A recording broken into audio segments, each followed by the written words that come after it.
समारोह में केजरीवाल और केसीआर को नहीं मिला न्योता, आपसे दूर हो रही कांग्रेस, इसके क्या हो सकते हैं मायने। नमस्कार, मैं माही त्रिपाठी, विजडम न्यूज में आपका स्वागत है। आपको बता दें, सिद्धोरमैया 20 मई को कर्नाटक के मुख्यमंत्री पद की शपथ लेंगे। जी हां, दक्षिण का द्वार कहे जाने वाले कर्नाटक में कांग्रेस ने 136 सीटों के साथ प्रचंड जीत हासिल की है। 2023 में 5 राज्यों में विधानसभा और 2024 लोकसभा चुनाव से पहले इस जीत को कांग्रेस के लिए संजीवनी के तौर पर देखा जा रहा है। ऐसे में कांग्रेस ने शपथ ग्रहण समारोह को भव्य बनाने के लिए जोर शोर से तैयारियां भी शुरू कर दी हैं। देश भर की तमाम पार्टियों के नेताओं को निमंत्रण भेजा गया है। कांग्रेस केंद्र में रहकर इस समारोह का विपक्ष के शक्ति प्रदर्शन के तौर पर प्रदर्शन करना चाहती है। कांग्रेस की ओर से दिल्ली के मुख्यमंत्री अरविंद केजरीवाल, तेलंगाना के सीएम केसीआर को इसका न्योता नहीं भेजा गया। माना जा रहा है कि कांग्रेस ने सियासी समीकरणों को देखते हुए इन दलों से दूरी बनाए रखने का फैसला किया है।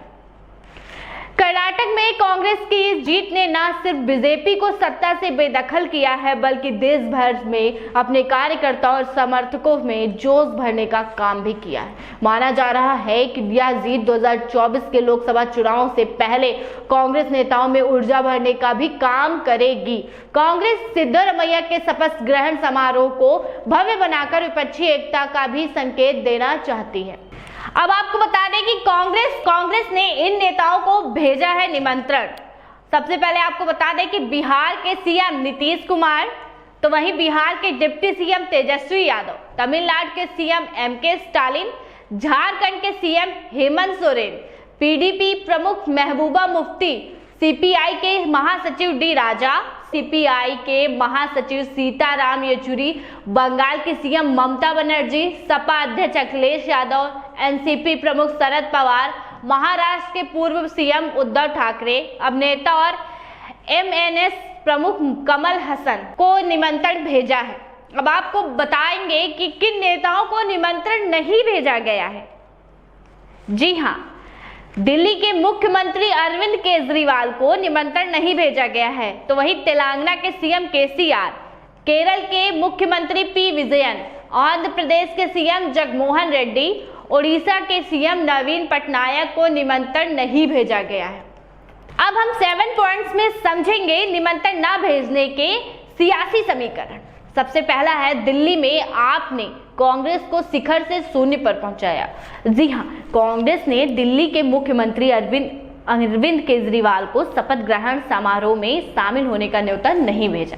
ऐसे में सवाल उठता है कि आखिर देश भर में जब सभी विपक्षी दल 2024 चुनाव से पहले एकजुट होने की कवायद में जुटे हैं, तो फिर कांग्रेस आपसे दूरी क्यों बना रही है, जबकि आपकी तो 2 अहम राज्यों दिल्ली और पंजाब में सरकार भी है। इस सवाल का जवाब जानने के लिए कुछ राजनीतिक घटनाओं पर ध्यान देना होगा। जी हां, 2013 में दिल्ली में विधानसभा चुनाव हुए थे। इससे पहले वहां लगातार 15 साल से कांग्रेस की शीला दीक्षित सत्ता पर काबिज थी। 2013 में आम आदमी पार्टी ने राजधानी की चुनावी राजनीति में एंट्री की और 28 सीटों पर जीत हासिल की। 2008 में 43 सीटें जीतने वाली कांग्रेस 8 सीटों पर सिमट गई। 2015 में जब दोबारा चुनाव हुए तो आपका ग्राफ 67 सीटों पर पहुंच गया। बीजेपी को सिर्फ 3 सीटें मिली, वहीं कांग्रेस शून्य पर आ गई। 2020 में दिल्ली में विधानसभा चुनाव में भी कांग्रेस अपना खाता नहीं खोल पाई। तो ही अब आपको हम दूसरा पॉइंट समझाते हैं, पंजाब में सत्ता से बेदखल किया। जी हां, अब दिल्ली से पंजाब का रुख करते हैं। पंजाब में 2017 में हुए चुनाव में 77 सीटें जीतकर कांग्रेस ने सरकार बनाई थी। तब आप वहां पैर पसार ही रही थी। पार्टी ने उस चुनाव में 20 सीटों पर जीत हासिल की थी, लेकिन 2020 आते आते स्थिति पूरी तरह बदल गई। आप 92 सीटों पर पहुंच गई तो कांग्रेस सिर्फ 18 पर सिमट गई। वही तीसरा पॉइंट है, गुजरात में आपने कांग्रेस को नुकसान पहुंचाया। जी हां, आप अब गुजरात की बात करें तो गुजरात में 2017 में कांग्रेस ने बीजेपी को कड़ी टक्कर दी थी।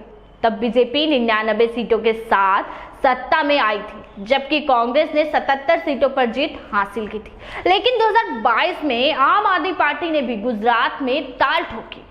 जी हाँ, आप भले ही सिर्फ 5 सीटों पर जीतने में सफल रही, लेकिन सीधे तौर पर उसने कांग्रेस का खेल बिगाड़ दिया था। कांग्रेस ने 17 सीटों पर सिमट गई। 2017 में जहां कांग्रेस को 42.2% वोट मिला था, वहीं 2022 में सिर्फ 27% रह गया। आपको 13.1% वोट मिल पाया। जी हाँ, चौथा पॉइंट हम आपको समझाते हैं, गोवा में भी कांग्रेस के वोट काटे।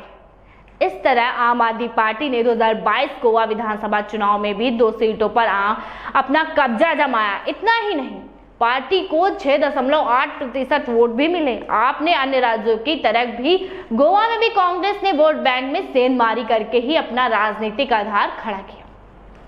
पॉइंट नंबर 5, आने वाले चुनाव में नुकसान पहुंचा सकती है आप। जी हाँ, 2023 में मध्य प्रदेश, राजस्थान और छत्तीसगढ़ के चुनाव होने में हैं। इन तीनों राज्यों में आप लंबे समय से सक्रिय हैं। ऐसे में कांग्रेस को डर है कि आप कहीं इन राज्यों में भी उसके वोट बैंक में सेंधमारी न करते, इसलिए कांग्रेस आपको बीजेपी की तरह ही प्रतिद्वंदी के तौर पर रखकर मुकाबला करना चाहती है। पॉइंट नंबर 6, दोनों पार्टियों के बीच पहले भी दिखी खटास। जी हाँ, पिछले दिनों दिल्ली के पूर्व सीएम और आपने नंबर 2 मनीष सिसोदिया की शराब घोटाले में गिरफ्तारी हुई थी। इस गिरफ्तारी के खिलाफ तमाम विपक्षी दलों ने पीएम मोदी को चिट्ठी लिखी थी, लेकिन कांग्रेस ने इससे दूरी बनाई थी। अरविंद केजरीवाल अन्ना के आंदोलन से राजनीतिक पार्टी बना रहे थे, तब उन्होंने भ्रष्टाचार के मुद्दे पर कांग्रेस को खूब घेरा। अब जब अरविंद केजरीवाल की पार्टी नेता भ्रष्टाचार के मामले में जेल गए, तो कांग्रेस ने इसे भुनाते हुए आप पर जमकर निशाना साधा। जी हाँ, ये पॉइंट नंबर 6 था। अब हम आपको ले चलते हैं पॉइंट नंबर 7 पर। आपको बता दें, बिना कांग्रेस, बिना बीजेपी के फ्रंट बनाने में जुटे केसीआर। जी हाँ, कांग्रेस ने तेलंगाना के मुख्यमंत्री और बीआरएस नेता चंद्रशेखर राव को भी शपथ ग्रहण का न्योता नहीं भेजा। दरअसल केसीआर 2024 लोकसभा चुनाव से पहले बिना बीजेपी और बिना कांग्रेस वाले थर्ड फ्रंट बनाने की कोशिश में जुटे हैं। तेलंगाना में इस साल चुनाव है या कांग्रेस का सीधा मुकाबला केसीआर की पार्टी से ही है। 2018 में चुनाव में भी कांग्रेस दूसरे नंबर की पार्टी थी, तब केसीआर को 47.4% वोट के साथ 88 सीटें मिली थी, जबकि कांग्रेस 28.7% वोट के साथ 19 सीटें जीती थी। ऐसे में कांग्रेस केसीआर को भी मुख्य विपक्षी के तौर पर ही देखती है। इतना ही नहीं, केसीआर ने हाल ही में महाराष्ट्र में अपनी पार्टी के विस्तार का ऐलान किया है। अगर केसीआर अपनी कोशिशों में सफल होते हैं तो कांग्रेस को राज्य में नुकसान उठाना पड़ सकता है। इतना ही नहीं, राहुल गांधी की भारत जोड़ो यात्रा के दौरान भी कांग्रेस ने तमाम विपक्षी दलों को निमंत्रण दिया था। उस समय भी केसीआर को नहीं बुलाया गया था। इसके बाद केसीआर ने मकर संक्रांति के बाद रैली का भी आयोजन किया था। इसमें दिल्ली के सीएम अरविंद केजरीवाल, पंजाब के सीएम भगवंत मान, केरल के सीएम पिनाराई विजयन, समाजवादी पार्टी अध्यक्ष अखिलेश यादव और सीपीआई महासचिव डी राजा शामिल हुए थे। उन्होंने कांग्रेस को इस रैली के लिए निमंत्रण नहीं भेजा था। इतना ही नहीं, रैली में उन्होंने कांग्रेस पर खुलकर निशाना साधा था। जी हाँ, पी विजयन जगन पटनायक को न्योता क्यों नहीं? मुद्दा यह भी है कि पी विजयन जगन पटनायक को न्योता क्यों नहीं? जी, कांग्रेस ने जिन नेताओं को न्योता नहीं भेजा है, उनमें केरल के सीएम पी विजयन और आंध्र प्रदेश के सीएम जगनमोहन रेड्डी का नाम भी शामिल है। दरअसल इन दोनों राज्यों में भी कांग्रेस का सीधे तौर पर मुकाबला इन्हीं पार्टियों से होता है। केरल में 2021 में विधानसभा चुनाव में 62 सीटों के साथ सीपीआई सबसे बड़ी पार्टी बनी थी। पार्टी को 25.5% वोट मिले थे, वही कांग्रेस ने 21 सीटें जीती थी, जबकि पार्टी को 25.2% वोट मिला था। उधर जगनमोहन रेड्डी पीएम मोदी के करीब भी माने जाते हैं। जी हाँ, कई मौकों पर उनकी पार्टी प्रत्यक्ष और अप्रत्यक्ष तौर पर संसद में एनडीए सरकार की मदद भी करती है। जी हाँ, इस तरह उड़ीसा के सीएम नवीन पटनायक को भी न्योता नहीं भेजा गया। दरअसल पटनायक ने हाल ही में विपक्षी एकता की कवायद में लगे बिहार के सीएम नीतीश कुमार से मुलाकात की थी। हालांकि उन्होंने एक दिन बाद ही साफ कर दिया था कि वे किसी गठबंधन में शामिल नहीं होंगे। उन्होंने कहा था उनकी पार्टी बीजेपी लोकसभा और विधानसभा चुनाव अकेले लड़ेगी। तो ये थी आज की हमारी खबर। अन्य खबरों को देखने के लिए बने रहे हमारे साथ विजडम न्यूज में और हमारे चैनल को सब्सक्राइब करें, लाइक करें और बेल आइकन दबाना ना भूलें।